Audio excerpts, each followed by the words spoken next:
But I want to talk about fiat corruption and how important it is to speak up and speak the truth in the fight against fiat money, the corruption that fiat money enables, and the growing global authoritarian controls. The truth. The truth is the most fundamentally important thing. We must have the truth in order to have Bitcoin. I think this is something that not enough people are talking about. We talk a lot about freedom in Bitcoin, Bitcoin being freedom money, which it is, but our freedoms rely on the truth. So does the truth matter if we aren't free? I think you could make a case that it does. But are we really free if we don't have the truth? I don't think so. Truth, not authority, makes legitimacy. This is one of my favorite quotes. It's from Eric Kaysen. I'm sure many of you are familiar with him. Truth, not authority, makes legitimacy. Except when it doesn't. Except when legitimacy is defined by governments, when money is decreed by governments. Then it's all lies. The lies are, in fact, the only tool that they have to fight against Bitcoin. And there is nothing that they aren't willing to lie about. I'm sure most of you here are familiar with the growing narratives against Bitcoin. They're trying.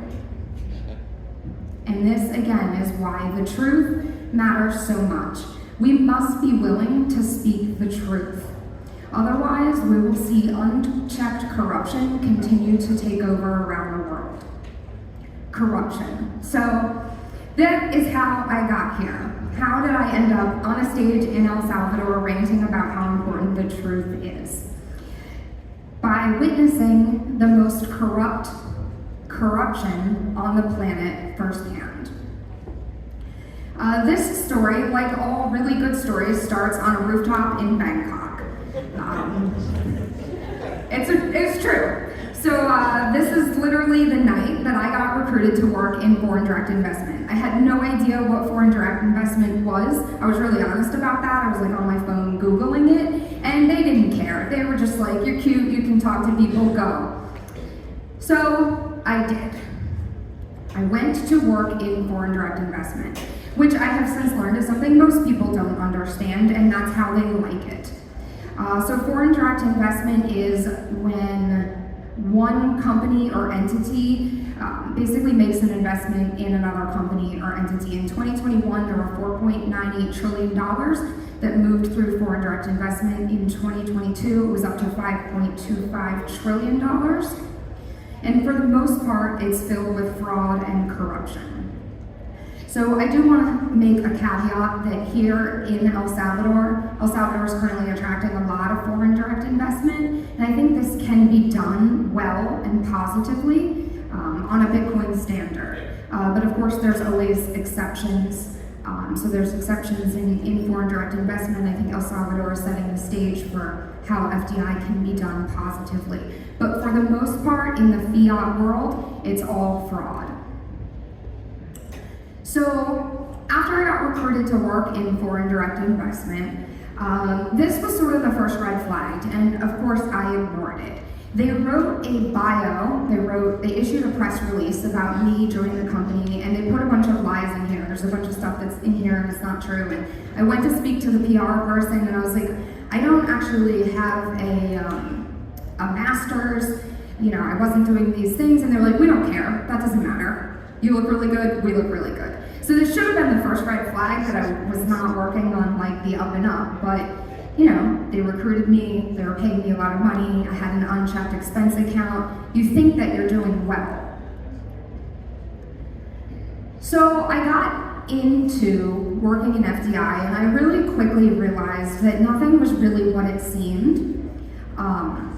One of the first examples of this was a flight that I took from Dubai to Bogota just for a photo op, which might sound really strange, and it was. I flew first class. I didn't include any of the pictures here of the company, the actual pictures that we're taking, because I don't want to dox the investment company that was involved.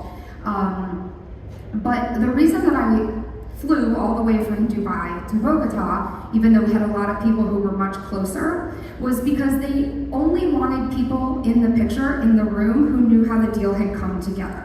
The deal had come together in a strip club at 3 in the morning because so-and-so was interested in so-and-so who worked at so-and-so's office. So, sounds super shady. It is. And then we went to China. So, shortly after I started working for this company, we landed a $20 million deal with a company called CFLD. CFLD was the second largest land developer in China. Many of you have probably heard of Evergrande. CFLD was second to Evergrande. So I was the project manager for the cooperation between the company that I was working for and CFLD. It didn't make the newspaper, but there's the original photo. At the time I was like, it's okay, I wasn't in great shape, it's all right. Now I'm like, ah shit, I was in that picture. So we spent a lot of time in China. This was 2016, 2017, so this was before the meltdown, the real estate meltdown. But we were given tours of the ghost cities. There was elaborate showrooms. We had a ceremony where they gave us honorary football jerseys. They made up all kinds of numbers about the occupancy of these buildings. You can see over here, we were taking helicopter tours and just landing in the middle of the streets because nobody was there. Nobody lived there. We were told that they were at about 30% occupancy, and within the next 2 to 3 years, they'd be at 60% occupancy. It was obviously all lies. But we just all went home and pretended that it was real because everyone was too afraid to speak the truth. It's not real, it's a house of cards. Later, we saw the meltdown of Evergrande, which lost $81 billion in 2 years. The final estimates were that there was almost $350 billion lost. And you might think that this was a colossal failure. It was not. It just allowed them to print more money. And then the whole thing starts over again. So next we're going to go to MIPIM, which is a really fancy real estate conference in France. And I don't know if anybody's ever heard of MIPIM. If you work in real estate, you probably really want to go to MIPIM. There's about a 5-year waiting list just to buy a ticket, which costs $5,000. This is, it's the largest real estate conference in the world that you're not invited to. So here's some of the coverage that the event gets. Anger at Kane's Property Fair, where councils rub shoulders with oligarchs. At the year that I attended MIPIM, this was some of the coverage that the event had received. And keep in mind that they are bragging here. We're benefiting from strong Chinese investment at the moment, and there's a lot of international interest in our enterprise zones. So this was a zone in the UK bragging about how they were attracting Chinese money.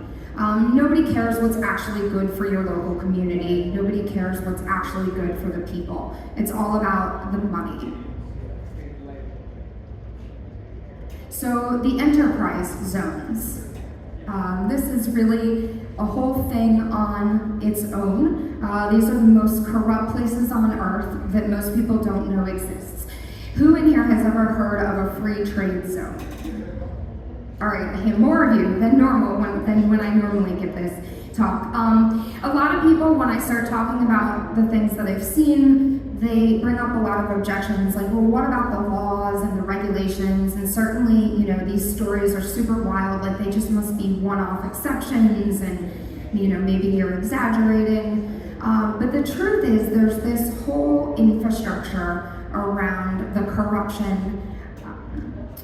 And it really centers around these free trade zones. There's about 3,000 free trade zones in the world. There's 130 countries that have free trade zones or special economic trading zones. And generally these zones are completely or largely exempt from the rules and regulations of the country. So that's how they get away with all of this. And they meet every year at the World Economic Forum to talk about what they're going to do next. These are some of the free trade zone conferences that I attended. So fiat currency really enables and encourages all of this corruption. There's a lot of money to be made in the whole ecosystem. Bitcoin fixes this, right? Isn't that why we are all here and we are all building on Bitcoin? And it's true. Bitcoin is the truth. It's immutable and it's censorship resistant. Bitcoin is stateless. People are not. And this is why fighting for the truth is so important. So many of the people in this room are prepared to hodl through any sort of regulation. Many of us are prepared to become criminals to defend Bitcoin. But the average person is not. And while you may not be able to mess with the blockchain itself, you can mess with the people who are trying to use it. I think most of you are probably familiar with Ross, Snowden. A lot of people don't know that in the United States right now, we do have a bunch of political prisoners. Regardless of what your opinion is on the politics happening in the United States, you should be allowed to express dissenting opinions. And there are people in jail right now in the US who have been put in jail because of that. We have political prisoners in the United States. This picture is from the UK. This story kind of went viral on Twitter. This woman was arrested for saying silent prayers outside of a church.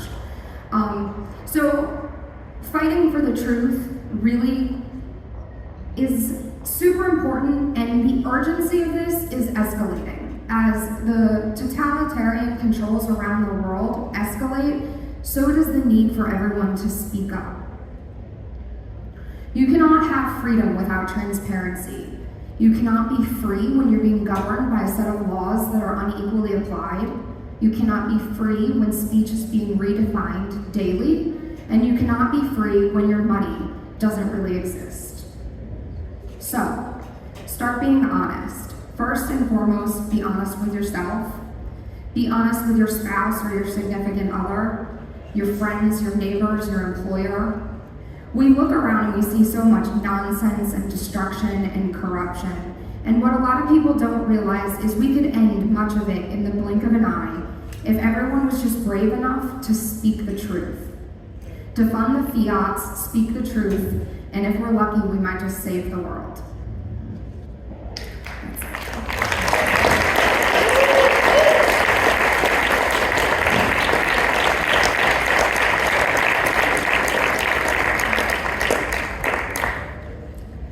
Anybody have any questions?